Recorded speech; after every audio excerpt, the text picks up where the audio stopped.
Welcome to Mind Over Matter, where we feature young Jamaicans who are shooting for the stars. I'm your host, Margaret Boyne. Youth in agriculture is one of today's hot topics. Fewer young people are going into farming, but all hope is not lost. My guest has delved into the agricultural industry as a young farmer. She's from the parish of Manchester and she's a Decarteret College alum. Her interest in agriculture started in primary school while a member of the 4-H club. She furthered her formal training at the Ebony Park Heart Academy and went into farming as a business in 2020. She was nominated for the Prime Minister's Youth Award in 2021. She shares her journey in farming. My guest is Petreine Thomas. Welcome to Mind Over Matter, Petreine. Thanks for having me. I'm looking forward to this interview, man. And first, I want to big you up, because I know farmers don't get the credit and the recognition that they deserve. Tell me, when did this interest in farming start? Well, as far as I can remember, I started at the age of 6 when I planted my first pumpkin seedling. And when it reaches maturity, I was able to harvest a pumpkin weighing 18 pounds that I could share with my community. So that inspired me. Wow, in grade 6. Wow. In grade 1. In grade 1. In grade 1. Oh, so your parents are farmers as well? Not really. Not really. Okay. But like my grandparents and other members of the family do farming. So that's helped with my interest in farming currently. Oh, okay. So you've been a part of the 4-H club since primary school. So for my viewers, you can just tell us a little about the 4-H club? Well, 4-H club cater for both clubites, youth farmers, and other members. So 4-H benefited me in quite a number of ways. For example, from primary school, I entered the pantry towel competition, where I came second from Manchester. Never reached to the regional, but I am proud, nevertheless. And I went on to high school. I still partake in 4-H, and it takes me up to Ebony Park. So I've been a member of 4-H right across the board. Okay. So you had done backyard farming during that time as well? You had a backyard farm? I've been farming basically all my life. Not like a business wise, but table, from field to the table. So that's what I was doing at first. So you went to Decarteret. You did agricultural subjects there as well? Definitely, yes. I did agriculture in the CSEC level. And when I selected my subject, I was yet to figure out what I would choose in that option. And there was nothing else but agriculture, so I had to do it. And I must say, I am successful in that area. And I encourage a lot of my classmates back then to do agriculture. So it's always been my go-to. So what made you decide now to go into farming, big time as a business? I guess it's a passion for agriculture, because as 6 years old, who would think an average female would want to be a farmer, much less an agriculturalist, because nobody really know about farming per se like that. Just like a dirty clothes person in the farm. So yes. agriculture always been something I look forward to. And it's a business. It's a big business. You just need the assistance or someone to encourage you to do what is necessary. And I have few person around me who does that. And I can say agriculture all the way. Because Petreine, in my day, agriculture was seen as, the older people them do that. Is a dirty job. No, no young person don't want to do it. And now I see they're focusing on it as a business. Tell me now at Ebony Park. You went to Ebony Park and tell me about the HEART program there now for farming.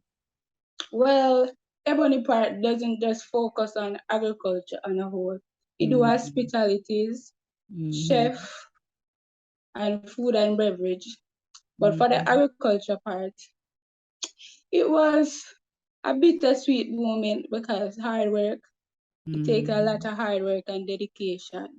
And they train us as far as the international level. So for me, that's where I would say I get most of my teaching in agriculture. And I remember one time my instructor told me that Petreine challenged me as a teacher because she saw my potential. And from she told me that up to this day, I always said, do what is necessary. And Ebony Park has always been one of my, would say, one of my priorities because it allowed me to be on the bigger side of the market right now. When I was there as a 4-H member, I was selected as the secretary, whereas I represented the school in 4-H quiz competition, where I came second twice. Okay. So Ebony Park paved the way for me as a young youth farmer.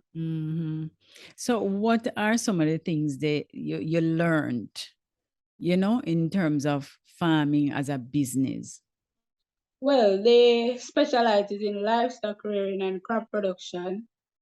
And it taught me a whole lot. It taught me a whole lot because I'm a lover of plants, and also animal, but I focus mostly on plants. And the informations are spot on. The instructors are helpful in any areas. If you need help, they're always there to assist you. So I must say, Ebony has taught me to go out there ready for the working world. Did they teach you like about money, the money aspect of the business? Yes, that was one of the major focus on entrepreneurship. Because that gives you the idea of how to own and operate your own business. So what we had to do, one of the semester, we were supposed to come up with a business name and launch our own business, where we did a coconut business where it was called Cocorina. So we did like drops, Gatorade, Gator, Gator, Greater Cake, Greater Cake, and other coconut products. And from that, we're able to do our little budgeting to know how much money we spend and how much we're supposed to receive at the end if we make a profit or a loss. And based on that business, I was able to monitor my own business now, doing entrepreneurship. Right. So how supportive were your parents when you went full scale into farming? Well, for my mother, she see anything best for me, and once I have passion about something, she will encourage me to do it. But my father mostly like sewing, mostly like the sewing part. But I did sewing, but that wasn't necessarily for me. Right. So I put my head in the game for agriculture. So what crops do you plant on your farm now? Well, currently I have strawberry, cucumber, sorrel, sweet pepper, yam, and a few planting. So how big is the farm? Well, currently I'm operating 2 acres, hoping by the end of the year I can establish at least 5 acres more. So to start off, where you got the land? Well, the land was there from my grandfather's time. Okay. So you just So I'm control a utilizing it piece as of best it. as I can. Where you got the Yes. financing for that? So firstly, my brother was the one who gave me the first set of sweet pepper seeds. So I started with that. Then came RADA on board, who gave me seeds and fertilizers as well, and also 4-H, because there we did a REAP program, which REAP means Rural Youth Economic Empowerment Program. So they assist youths with entrepreneurial training and offers input. So that's where I started. And I must say, sometimes it have its ups and downs, but nevertheless, you want something good, you have to get up and do the work. So yeah. So under the REAP program, they monitor your progress. Tell me, how does that work? Yes, they monitor us. It was a 6-month coaching. So they coach us and they check to see if everything is going well. But we join a group for the Manchester set where we try to encourage each other. So if there's a crop that you're growing and you don't really understand fully, the other one will teach or tell you what you need to use. So the reprogram has assisted me, especially with some of the items that I never had. So that's where they came on board. And even that, I became the youth farmer within that period of time from Manchester. Also nominated as the Prime Minister Youth Awardee. Nevertheless, I wasn't successful, but the experience was good. Yes, man, that is a big thing to even be nominated. Yes, and for the 4-H as well, I made a Jamaica 4-H calendar. So Yeah, go on, man. You're going with big things. But Petri, they would say, boy, farming so unpredictable. You know, it's full of a lot of challenges. What are some of the challenges that you face well, when you started and now? well, my major challenges are water, lack of water, and laborer. So what I have to do is set up my catchment to harvest rainwater. And in Manchester, we have little to no rain, little to no rainfall. So it kind of bit sticky to buy water like 3 to 4 times per week, because for strawberry take a lot of water. Oh. So if there's no rainfall, you're looking at almost 300 gallon of water for the week. So it's very, very difficult where water is concerned. Laborers, when they do the work, we're not fully satisfied. So I still have to get up and go out there and put in Yes. extra work when I already pay for what is being done. So those are the two major challenges. Seeds are readily available and other stuff that I would need. So my major challenge would be the water and laborers. So you talk about laborers though, Petreine. So what, the young people in your community, them not really interested in a farming, is that it? Well, I would say not really, because planting a crop, it will take probably 6 weeks or less to get an income from that. Youth want quick money. Quick money, So to yes. do, to do farming, you gotta take a little while. And you know, farming and all is gambling. So sometimes you win and sometimes you lose. You might Right. have your $1 and put it in, you invest it into farming and you end up getting back none. Yes, yeah. So they don't really want to do it unless like Christmas season, oh, you will find them putting in the work because everybody wants to go out and enjoy their Christmas. So that's when the youth are the males and female you will find doing farming. So what do you think we can do to get more of them on board? Well, what you'd have to do is like have some training programs where they can benefit from, because most person would prefer handouts or a little help, not really handout, but a little help to push them and encouragement. Because for me, when I just started out, I didn't have much support, as I would say, to the farming. As a female, for the male, you would have more male doing farming, but as a Okay. female, you would have less person telling you to do this and do that. But I am encouraged, so they can be encouraged as well. That in a training program like every 6 weeks or something of the sort would allow them to get up and do it. But I think no, you have a lot of young farmers or youth who is doing farming, because that's one of the leading business, I would say, here in Jamaica. No, eat what you grow what you eat. So how do you sell your products though? You go to the market or persons come to the farm? Now I am actually selling just the iglas until I am on a larger scale where I know I can opt on to the exporting market. But I have person who always wants things. So I just have to put in the work and ensure they always can get the supply they want. What about, I heard you mention strawberries. Is it easy to grow strawberries here in Jamaica? Yes, it is. Only thing I need is just water and the required nutrients. Like, for example, there are about 5 varieties in Jamaica.